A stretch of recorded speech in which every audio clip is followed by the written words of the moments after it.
नमस्कार दोस्तों, मैं हूं जगदीश प्रसाद और आप सभी का स्वागत है हमारे चैनल जीपी ज्ञान के सागर पर। जैसा कि दोस्तों आपको मालूम है कि अपना टॉपिक चल रहा है इंग्लिश ग्रामर में टेंस, और टेंस में आज लास्ट टॉपिक है टेंस का, वो है पास्ट, PAST, पास्ट परफेक्ट, इसे अपन शॉर्ट में लिखेंगे, और continuous, past perfect continuous tense. अब दोस्तों इस टेंस की खास बात क्या है? इस टेंस में क्या होता है, कोई भी काम भूतकाल में शुरू हुआ था और भूतकाल में भी चल रहा है, उसके अंदर होगा क्या, इसके अंदर समय बिंदु और समय अवधि दे रखी होती है। उदाहरण के लिए हिंदी में एग्जांपल देता हूँ कि पिछले सप्ताह रमेश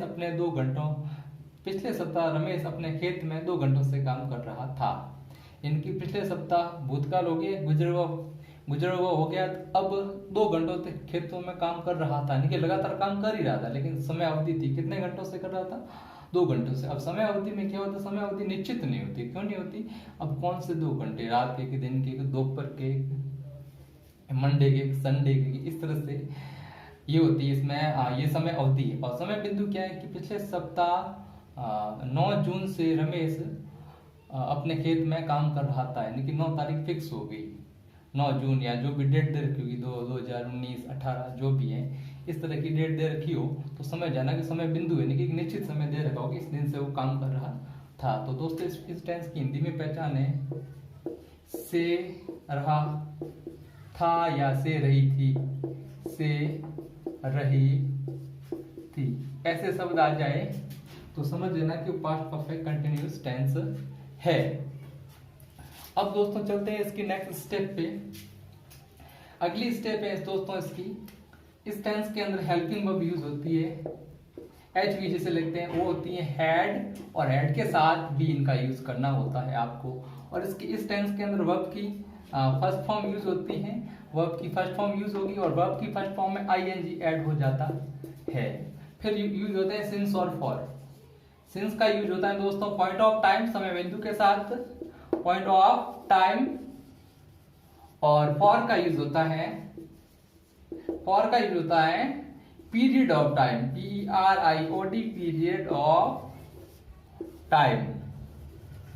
तो दोस्तों ये है इस टेंस की रूपरेखा, इस तरह के बनेगा सेंटेंस। अब दोस्तों हम क्या करते हैं, पहले इसका एक एग्जांपल लेते हैं, फिर मैं आपको इस टेंस में जो फॉर्मूला यूज होता है, एक जो स्ट्रक्चर होती है हर एक सेंटेंस की बनने की, वो मैं आपको बताता हूँ। तो दोस्तों इसे मैं रफ कर लेता हूँ, आप इसे वीडियो को रिवर्स करके आप वापिस देख सकते हैं क्या क्या चीज थी, और ये सारी चीजें अभी अप्लाई होने वाली है। तो दोस्तों देखिए, एक सेंटेंस लेते हैं अपन कि रानी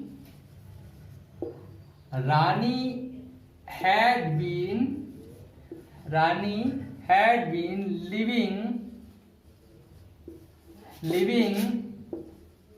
in Mumbai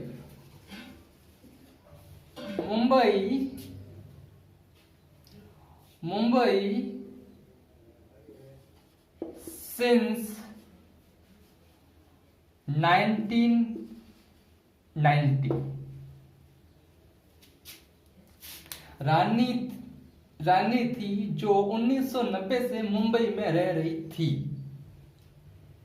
अब आपको मालूम चल रहा है दोस्तों, रानी सब्जेक्ट, रानी क्या हो गया, इधर फॉर्मूला मैं बना रहा हूं, रानी सब्जेक्ट हो गया, फिर आज हैड बीन आ गया हेल्पिंग वर्ब के साथ में, उसके बाद वर्ब की फर्स्ट फॉर्म लिव, उसके अंदर आ गया ING, उसके बाद आ जाता है अपने ऑब्जेक्ट है नहीं इधर, मुंबई स्थान आ रखा है तो ऑब्जेक्ट या कुछ नहीं है तो यार ऑब्जेक्ट, उसके बाद आ गया अपने दोस्तों सिंस।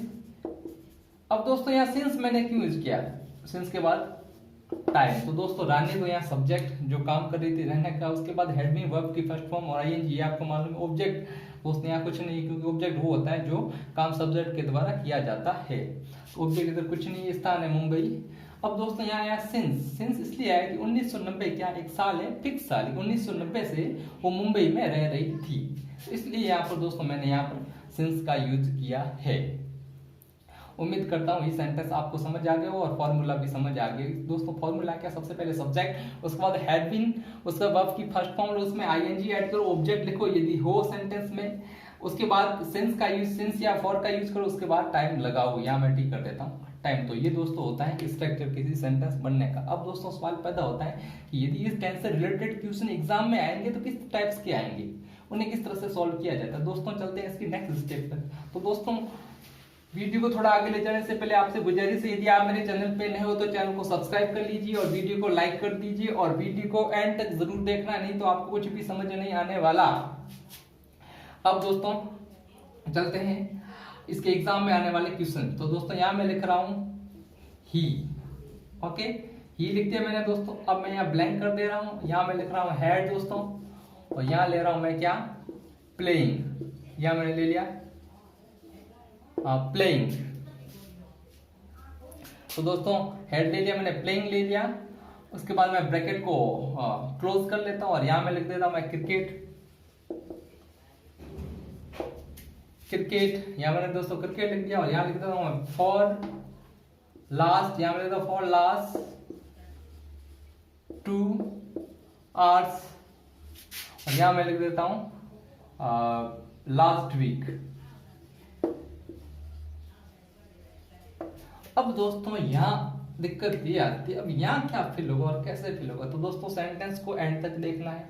सबसे पहले एंड लास्ट वीक आ रखा है तो सीधा मालूम चलेगा कि पास्ट टेंस का सेंटेंस है, पास्ट में भी कौन से टेंस का है। तो दोस्तों यहाँ आप आओगे, आप यहाँ देखोगे फॉर लास्ट 2 आवर्स, यानी कि टाइम से पहले क्या लगा यूज हो रहा है, फॉर यूज हो रहा है, यानी कि लास्ट 2 आवर्स, यानी कि समय अवधि दे रखी पिछले, ये गया कि वह, इसका हिंदी में दोस्तों ये हो जाएगा वह पिछले सप्ताह पिछले 2 घंटों से क्रिकेट खेल रहा था। तो दोस्तों या लास्ट फॉर आवर का, फॉर के बाद टाइम दे रखा है फॉर लास्ट 2 आवर्स, समय अवधि दे रखी है पिछले 2 घंटे कौन से समय, सुबह के, शाम के, दोपहर के, तो ये मैं मालूम नहीं चल। तो दोस्तों यहाँ सबसे पहले देखना ही के साथ आ जाएगा हेड, और हेड हमेशा क्या सिंगल नहीं आता, हेड के साथ आएगा हैड बीन। दोस्तों यहाँ पर आपको यूज करना है हैड बीन, और ब्रैकेट को आप एक बार क्या कर दो, इसे हेड को हटा दो और ब्रैकेट को ओपन कर दो, तो ये आपके हो जाएगा he had been playing cricket for last 2 hours last week, पिछले सप्ताह वो पिछले 2 घंटों से क्रिकेट खेल रहा था। तो दोस्तों ये है, इस तरह से इसकी फॉर्म फिल करनी होती है। अब आता है दोस्तों यहाँ दिक्कत क्या आ सकती है, दिक्कत यहाँ आ सकती है, आप क्या करते हो, कभी कभी आपसे गलती क्या होती है, इस तरह का टेंस दे रखा होता है, आप सिंस और फॉर पे गौर नहीं करते, तो डायरेक्ट हेड आ रखा है, वर्ब की थर्ड फॉर्म फिल कर देते हो। इसलिए हम कहते हैं कि सेंटेंस को एंड तक देखा करो। जब तक आप सेंटेंस को पूरा देखोगे नहीं और हाथों हाथ फिल करने की कोशिश करोगे जस्ट हैंड टू हैंड, तो आपकी मिस्टेक होने के चांसेस रहते हैं। तो आपको मिस्टेक्स नहीं करनी है, क्योंकि एग्जाम में दोस्तों एक बार फिल करने के बाद फिर वो गलती होगी तो गलती में सुधार की कोई गुंजाइश नहीं रहती है, क्योंकि एग्जामिनर जो आपकी जो नोटबुक या आंसर शीट चेक करता है आपसे कई गुना होशियार होता है ज़्यादा। तो उम्मीद करता हूँ दोस्तों ये वीडियो आपको पसंद आया होगा और आपके लिए काफ़ी बेनिफिशियल है। तो दोस्तों इसे वीडियो को लाइक कर दें, पहले मैं कह चुका हूँ, चैनल को सब्सक्राइब कर दें नए हो तो, और जैसे चैनल को सब्सक्राइब करोगे, लाल अक्षर में लिखा हुआ है सब्सक्राइब, आपको नहीं मालूम हो तो उसके बाद सब्सक्राइब करोगे तो बेल आइकन नजर आएगा और ऑल पे क्लिक कर देना है। और वीडियो को अच्छा लगे तो दोस्तों में शेयर जरूर करें। तो दोस्तों अब चलते हैं, तब तक के लिए मिलेंगे नेक्स्ट टॉपिक पेशी वॉइस के साथ, तब तक के लिए हमें दीजिए इजाजत, धन्यवाद।